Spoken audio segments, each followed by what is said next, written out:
형통하다는 것이 이제 뭘까요? 다들 만사 형통하기를 바라시지 않습니까? 모든 하는 일마다 다 잘 되고 내가 하는 일이 다 이루어지고 주님께 기도만 하면 다 이루어지는 그런 삶이면 얼마나 좋겠습니까? 근데 창세기 39장 2절 3절 한번 같이 읽어보실까요?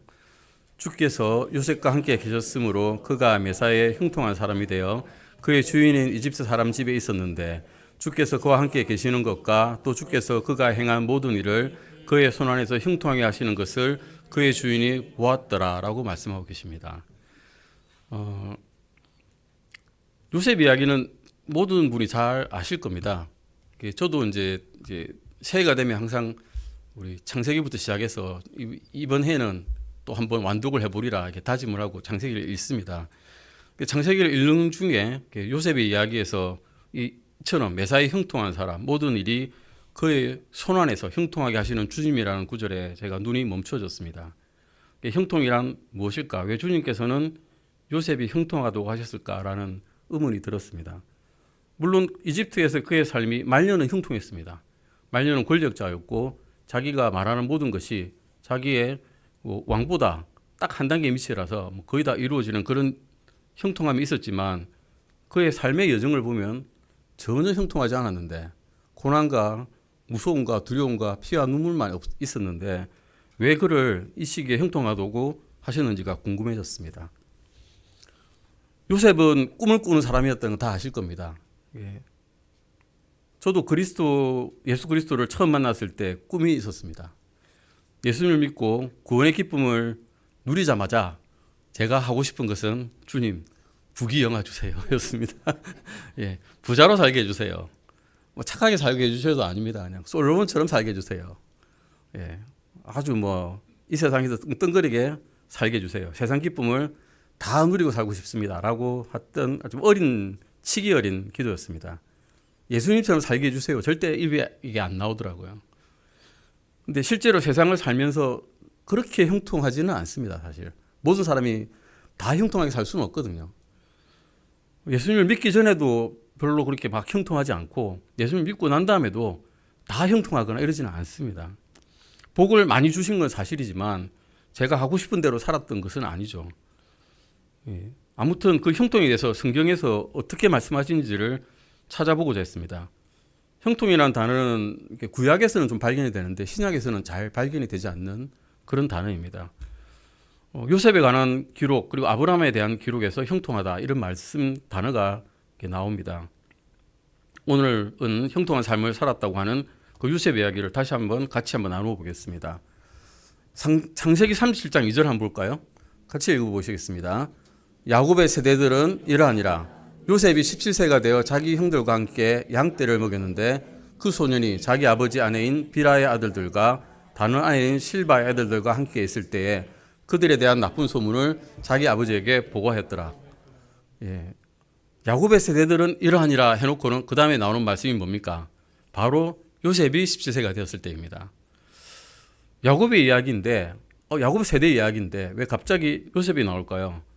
결국 성경에서 말씀하시는 것은 야곱 가족의 삶을 이해를 하려면 요셉을 이해해야만 한다라고 강조하시는 것 같습니다. 원래 족장시대에 그 가족에 대해 이야기하려면 장자를 먼저 이야기합니다. 야곱의 장자는 누구입니까? 르우벤이었죠. 르우벤이었습니다. 고대 사회에서는 장자 르우벤이 원래 역할을 해야만 했습니다. 요셉은 몇 번째 아들일까요? 베냐민 바로 앞이니까 12아들 중에 바로 앞이니까 11문제밖에 안 됩니다.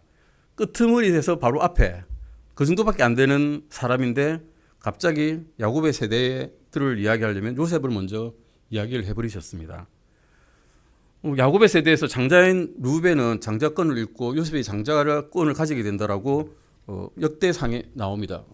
역대기에 나옵니다. 르우벤은 장자권을 잃었습니다. 왜 잃었을까요?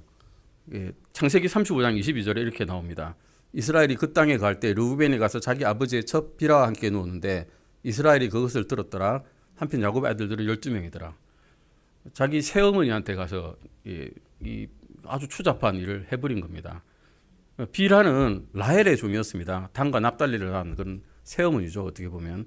역대상 5장 1절을 보시면 왜 장자권이 박탈됐는지 나옵니다. 같이 한번 읽어보실까요? 한편 이스라엘의 맏아들인 르우벤의 아들들은 이러하니라. 그는 맏아들이었으나 자기 아버지 심상을 더럽혔으므로 그의 장자권이 이스라엘의 아들인 요셉의 아들들에게 주어졌더라. 계보는 장자권에 따라 계수될 것이 아니오라고 말씀하고 있고요. 역대상 5장 2절은 제가 읽겠습니다. 유다가 그의 형제들보다 우세하였고 우두머리 치리자가 그에서 났으나 장자권은 요셉의 것이더라. 예, 결국 이스라엘, 야곱의 장자권은 요셉이 가지고 갔다고 역대상에서 이렇게 말씀하고 있습니다.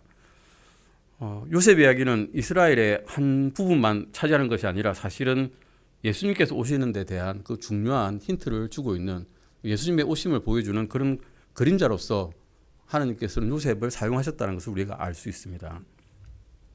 창세기 37장 3절 보시겠습니다. 한편 이스라엘이 자기의 모든 자식들보다 요셉을 더 사랑하였으니 이는 그가 자기 논에 얻은 아들이었기 때문이더라. 야곱이 그를 위해 채색 옷을 입었으므로라고 기억되어 있는데요. 이스라엘이 야곱이 요셉을 더 사랑하는 이유는 딱 한 가지밖에 없다고 이야기되어 있습니다. 노년에 얻은 아들이었고 자기가 사랑하는 라헬에게서 얻은 첫 아들이었기 때문이라고 기록은 되어 있는데 늦게 낳았다고 더 사랑하냐 이러면 베냐민이 더 늦게 낳았는데 사실은 베냐민을 더 사랑해야 될 것 같지 않습니까? 늦게 낳았다고 사랑할 것 같으면. 그런데 이 사랑을 야곱은 옷으로 사랑을 표현했습니다. 진짜 아내를 사랑한다. 채색 옷을 입혔다는 거죠. 그 당시에 옷을 채색한다는 것은 무지막지한 돈이 드는 그런 작업이었습니다. 그런데 그 12아들 다 놔두고 요셉에게만 이 채색 옷을 입혔던 것입니다. 그런데 이제 형제들은 그러니까 미워했겠죠. 얘만 왜 사랑하느냐 미워했을 것입니다. 그런데 더 미워하게 된 계기가 있습니다. 요셉이 꿈을 꾸고 그 꿈을 이야기한 것입니다. 창세기 37장 7절 8절입니다. 같이 한번 읽어보시겠습니다. 보소서 우리가 들에서 곡식단을 묻고 있는데 보소서 내 단은 일어나 또한 똑바로 서고 보소서 형들의 단들은 둘러서서 내 단에게 경의를 표했나이다 하며 8절입니다. 그의 형들이 그에게 이르되 내가 참으로 우리를 통치하겠느냐 참으로 우리를 지배하겠느냐 하고 그의 꿈과 그의 말로 인해 그를 더욱 미워하였더라 라고 말씀하고 계십니다. 원래 미워했는데 더 미워하게 된 겁니다. 내가 우리를 지배하겠느냐라고 이야기하고 있는 겁니다. 근데 요셉은 그들을 나중에는 이집트에서 지배하고 통치하게 되었습니다. 실제로. 형들은 화가 나서 그냥 한마디 뱉은 말 뿐이었지만 자기도 모르게 예언적인 말을 하게 된 겁니다.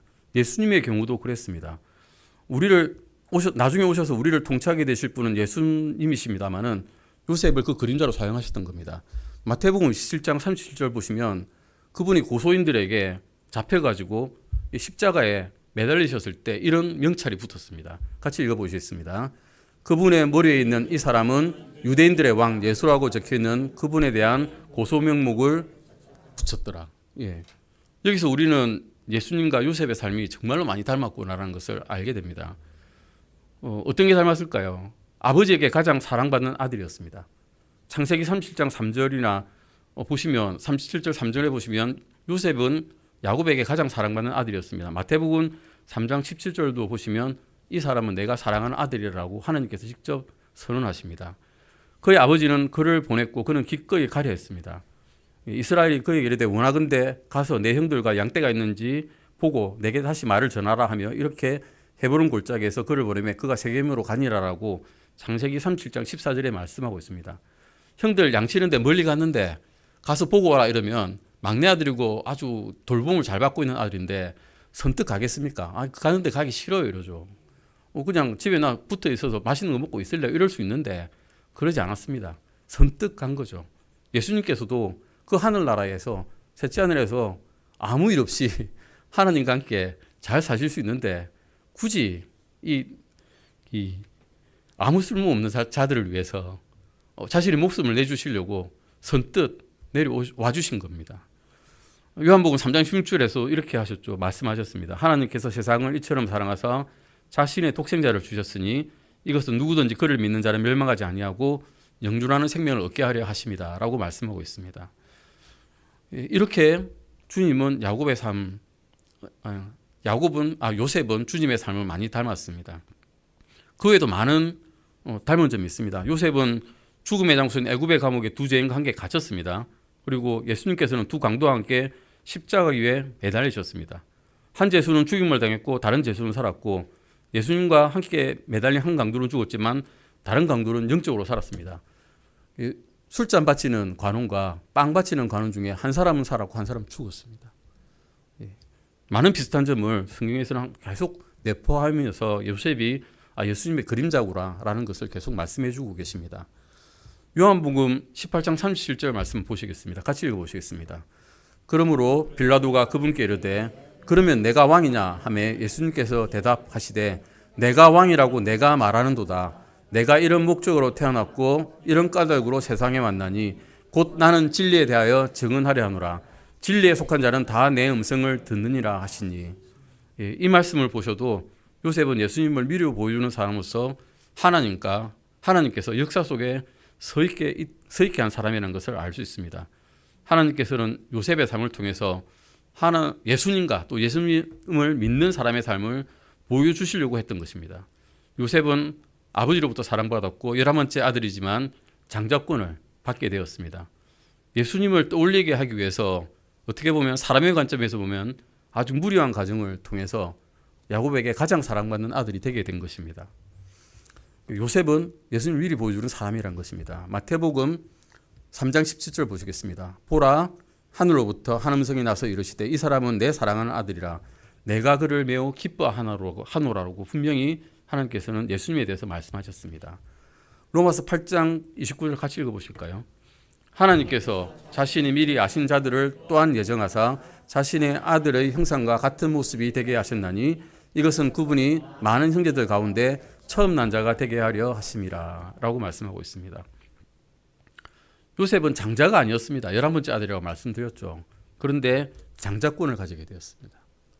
권리를 가지게 된 것입니다. 창세기 37장 10절 이게 한번 다시 읽어보시겠습니다. 그 꿈을 자기 아버지와 형들에게 고하매 그의 아버지가 그를 꾸짖으며 그에게 이르되 내가 꾼 이 꿈이 무엇이냐 나와 내 어머니와 내 형제들이 참으로 가서 땅에 엎드려 내게 절하겠느냐라고 말씀하고 있습니다. 즉 이 말씀은 형들뿐만 아니라 부모까지 즉 모든 사람이 요셉 앞에 무릎 꿇게 된다는 것입니다.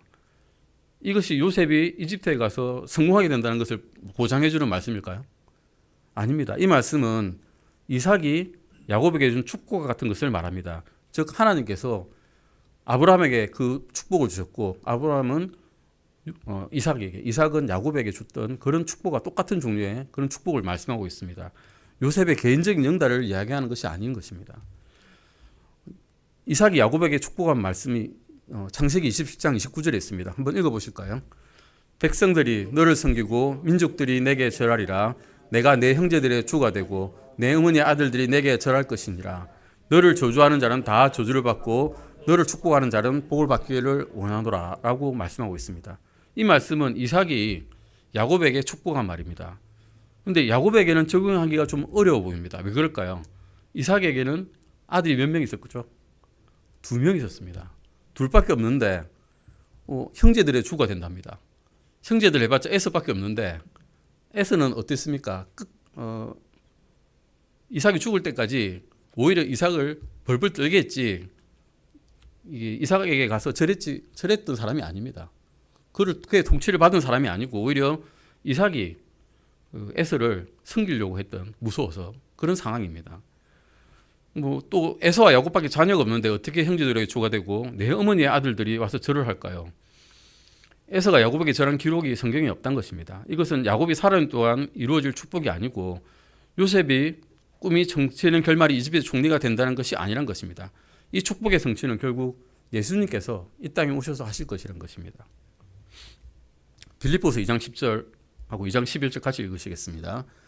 하늘에 있는 것들과 땅에 있는 것들과 땅 아래에 있는 것들의 모든 무릎이 예수라는 이름에 굴복하게 하시고 또 모든 혀가 예수 그리스도는 주시라고 시인하여 하나님 아버지께 영광을 돌리게 하셨느니라. 아멘. 하나님께서는 야곱과 또 요셉을 통해서 장차 예수님께서 완전하게 성취하실 것을 미리 보여주고 계시다는 것입니다. 창세기 37장 15절입니다. 요셉의 최종 목적지는 그렇게 되면 어디로 가야 될까요? 이집트로 가야 됩니다. 채색 옷을 입고 야곱의 집에서 멈춰 있어서는 안 되는 것이었습니다. 37장 15절과 37장 19절 읽어보시겠습니다. 어떤 사람이 그를 만났는데 보라 그가 들에서 헤매고 있으므로 그 사람이 그에게 물어 이르되 내가 무엇을 찾고 있느냐 하매 19절입니다. 서로에게 이르되 보라 이 꿈꾸는 자가 오는도다. 이 계획에 진짜 많은 사람들이 동원됐습니다. 어떤 사람들이 동원되는가 하면 어떤 사람까지 동원되었습니다. 어떤 사람이 그를 만났다고 되어 있죠. 알지도 못하는 사람입니다. 야곱의 명을 받아서 자기 형들을 양떼치는 형들을 찾으러 갔을 때 그 광야지 않겠습니까? 초막이고 광야지 않겠습니까? 가서 물어보고 두리번거리면서 형이 어디 있을까 궁금해서 찾아보고 있는데 그때 어떤 사람을 만난 겁니다. 들에서 헤매고 있었다는 겁니다. 그런데 어떤 사람이 갑자기 나타납니다. 내가 무엇을 찾고 있느냐라고 물어보는 거죠. 그래서 형들을 찾고 있습니다. 그러니까 그런 사람들이 저기 있다라고 이야기해 준 겁니다. 그래서 이제 찾아갑니다. 찾아가니까 그 형들이 안 그래도 미웠는데 마침 본때를 보여주겠다는 마음이 듭니다. 이 사람을 꿈꾸는 자, 아주 비아냥거리는 말이죠. 꿈꾸는 자가 오는도다. 이 애를 죽이겠다라는 마음을 들게 한 겁니다. 요셉이 죽으면 어떻게 될까요? 이집트에 못 갑니다. 근데 그러니까 루벤을 사용하셔서 우리 죽이지는 말자라고 말하게 합니다. 또 하나님께서는 유다를 사용해서 이들을 그러면 죽이지는 말고 팔아버리자라고 하게 합니다. 37장 25절 보시면 이집트로 가는 이스마엘 상인을 사용하셔서 또 유다를 사용하셔서 이스마엘 상인들에게 팔아버리게 됩니다. 30장 27절입니다. 같이 읽어보시겠습니다. 오라 우리가 그를 이스마엘 축속에게 팔고 우리 손을 그에게 대지 말자. 그는 우리 동생이요 우리 살부친이라 하니 그의 형제들이 흡족히 여기더라. 창세기 27장 28절 그 다음 절입니다. 그때에 미디안 족속 상인들이 거기를 지나가므로 그들이 요셉을 구덩이에서 끌어올려 은 20개를 받고 이스마엘 족속에게 요셉을 파니 그 사람들이 요셉을 이집트로 데리고 들어갔더라 라고 말씀하고 있습니다. 요셉을 팔아버린 사람은 유다였고 판값은 은 20개였습니다. 예수님을 판 것은 가롯 유다였고 가롯 유다는 은 몇 개로 팔았을까요? 은 30개로 팔았습니다. 20개가 아니죠. 뭐가 좀 안 맞습니다. 딱 맞으면 좋겠는데. 마태복음 26장 15절 이렇게 말씀하고 있죠. 그들에게 이르되 내가 그를 너희에게 넘겨주면 너희가 무엇을 내게 주려느냐 하니 그들이 은 30개로 그와 언약을 맺음으로 유다에게 은 30개 주고 예수님 팔아라고 한 거죠. 근데 아까 보셨듯이 요셉은 은 20개 팔렸습니다. 10개 차이가 나는데 왜 10개 차일까요? 레위기 27장 5절 보시면 이렇게 말씀되어 있습니다. 5살에서 20살까지의 남자이면 내가 정한 값이 20세겔이고 여자이면 10세겔이며 살아있는 사람 종, 살아있는 고난받는 종은 20세겔에 팔아버리고요. 요셉은 즉 형제에게 버림받은 종의 모습이 되어버린 겁니다. 그런데 죽게 되는 종은 어떨까요? 죽임당한 종은 출애굽기 21장 30절을 보시면 만일 그 소가 남종이나 여종을 받으면 그가 은 30세겔을 그들의 주인에게 줄 것이요 그 소는 돌로 쳐서 죽일지니라. 소가 종을 들이받아서 죽였는데 그러면 보상을 해줘야 됩니다. 보상이 은 30개였던 겁니다. 결국 죽임당한 종의 값은 30개였던 겁니다.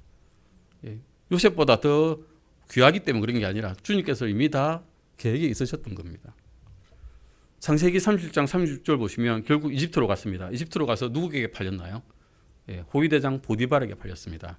미디안 족속이 이집트로 들어가 파라오의 소유물을 맡은 직무 수행자요 호위대장인 보디발에게 그를 팔았더라라고 나옵니다. 보디발 우리 잘 아시죠? 39장 2절에서 보디발의 집에서의 삶이 이렇다라고 아까 말씀드린 대로 나옵니다. 같이 다시 읽어보시겠습니다. 39장 2절입니다. 주께서 요셉과 함께 계셨으므로 그가 매사에 형통한 사람이 되어 그의 주인 이집트 사람 집에 있었는데 라고 말씀하고 있습니다. 형통하다고 되어 있습니다. 이때 형통이 나옵니다. 이제. 그런데 그의 처지는 뭡니까? 보디발 집에서 종입니다. 이 집 권세 누리고 있는 사람 아닙니다. 절대 권세 없습니다. 보디발이 죽으라 하면 죽어야 되고 보디발이 저리 가라 하면 가야 되고 이리 오라 하면 이리 와야 되는 사람입니다. 그런데 형통하답니다. 주님께서 보시기에는 그가 형통하다라고 이야기하고 계십니다. 노예로 팔린 처지일 뿐인데 종이로 있는데 채색 옷을 입고 떵떵거리고 잘 살 때는 형통하다 안 하셨습니다. 종이 되니까 형통하네 라고 말씀하십니다. 성경이 말씀하시는 그런 형통은 내가 바라는 그런 형통이 아니란 것입니다. 아멘. 요셉의 삶을 더 형통하다 하는 구절은 39장 23절입니다. 같이 읽어보시겠습니다. 감옥의 간수는 그 손 밑에 둔 것은 어떤 건 또 돌아보지 아니하였으니 주께서 그와 함께 계셨고 그가 행하는 것을 주께서 때문이다 라고 말씀하고 계십니다.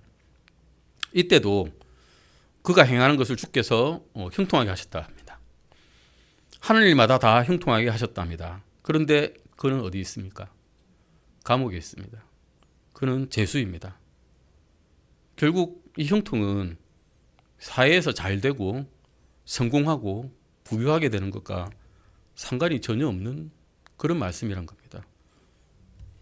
형통은 하나님의 입장에서 보면 막히지 않고 하나님의 뜻대로 흘러들어가서 하나님의 뜻이 이루어지는 삶의 모습일 때 그게 형통하다라고 주님께서는 말씀하십니다. 아멘. 종으로서, 죄인으로서 요셉은 괴롭고 힘들었을 것입니다.